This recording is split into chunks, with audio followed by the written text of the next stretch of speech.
La disparition du statut de cheminot souhaité par le gouvernement ne concernera que les nouveaux embauchés par la SNCF, pas les 131 000 qui en bénéficient aujourd'hui.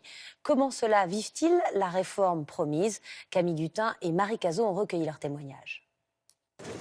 À la gare de Lyon ce matin, les conducteurs de train que nous avons rencontrés se disent excédés. Pour eux, toucher au statut de cheminot, c'est ne pas reconnaître la pénibilité de leur travail. J'ai commencé à 3 h du matin, j'ai pas de week-end, j'ai pas de jour férié, ou du moins très peu. Noël et jour de l'an, je les fais au travail. Donc je vois pas pourquoi je renierais sur ce que je pourrais avoir dans l'entreprise. Pour vous, c'est normal, il faut le conserver. Il y a des avantages et des inconvénients. Je sais pourquoi j'ai signé. Nous, c'est une contrepartie qu'on avait par rapport justement à nos conditions de travail, par rapport à ce qu'on vit tous les jours. Les collègues de réseau, là, vous voyez, voilà, il fait en ce moment moins 10 et il bosse dehors sur les voies. Donc, quoi, vous croyez quoi? Vous croyez qu'à 62 ans, vous allez couper du rail à moins 15? Mais c'est pas vrai. À la pause déjeuner, dans ce café fréquenté par des cheminots, le débat est sur toutes les lèvres.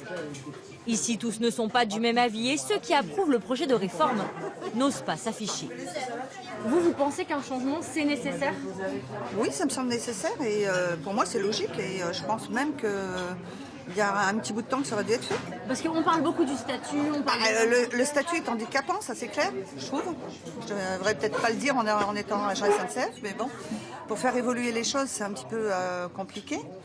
Je dis juste qu'aujourd'hui, c'est un de nos rares avantages dans cette entreprise. On a des salaires qui sont plutôt inférieurs au privé. On avait ça en échange, on se disait, on a ce petit plus qui est effectivement très rassurant, je le conçois.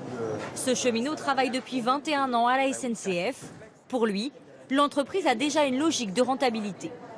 Plus on fait de kilomètres, moins on dort chez nous, plus on roule la nuit, plus on roule les dimanches, plus on est payé. C'est à la productivité, c'est un peu comme si vous allez dans une boulangerie et puis la serveuse à la boulangerie, vous la payez au nombre de baguettes qu'elle vend.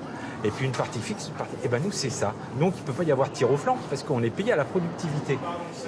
Tous les cheminots rencontrés sont d'accord sur un point, la grande réforme du rail sera difficile à faire accepter. Bonsoir Jean-Paul Chapelle. Bonsoir Anne-Sophie. Hier, le Premier ministre assurait qu'il était urgent de réformer la SNCF à cause de sa dette.